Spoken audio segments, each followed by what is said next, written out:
Então, para fechar, o que eu queria dizer é o seguinte: a gente tem que fazer um diagnóstico muito claro para entender, né, a macro história. A gente tem que entender que a gente está saindo de um ciclo que começa em 1450.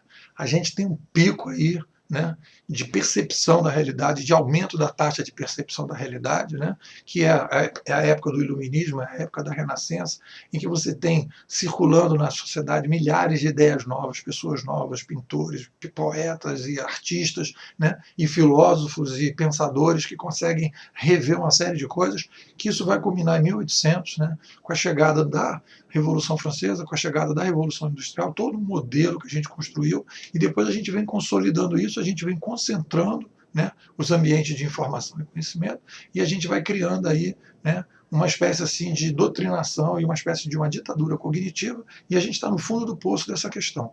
A gente agora vai subindo de novo com a chegada da internet, e a gente começa a alastrar um novo modelo de pensamento na sociedade. E como é que a gente vai encontrar as pessoas, né? Qual é o grande problema que as pessoas têm hoje e que a gente tem que fazer o trabalho que a gente está dizendo, a gente precisa de educação. Eu vou dizer qual é a educação que a gente precisa.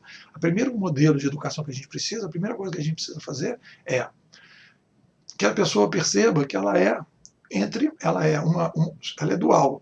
Tem um lado dela que quer e outro que não quer. Tem um lado dela que quer vida e outro que quer morte. Tem um lado dela que quer sabotar e outro que quer vencer. Então essa é uma briga. Tem um lado dela que quer ficar deprimido e outro que quer ficar maníaco. Então ela tem o tempo todo isso aí está em Freud, a gente não absorveu Freud ainda, e a gente tem que entender que isso existe, a gente precisa preparar as pessoas para isso, né? E um segundo lado, que é o lado quando a pessoa sai desse conflito interno, que ele vai para o lado de fora, perceber que entre os fatos, né, e esses dois que estão brigando aqui, existe todo um modelo, né, de estrutura de organizações que são responsáveis por pensar, né, ou por produzir, né, versões da sociedade, e a gente não consegue ter crítica em relação a essa máquina. Então a gente começa a achar que aquilo que aquela máquina diz é aquilo que eu penso. E a gente começa a não ter crítica, e quando a gente passa a não ter crítica, a gente está preparado para um mundo que repete, um mundo estável, mas não está preparado para um mundo instável, um mundo que você não pode repetir, um mundo que você tem que criar, um mundo que você tem que inovar, um mundo que você tem que empreender e um mundo que você tem que ter visão estratégica.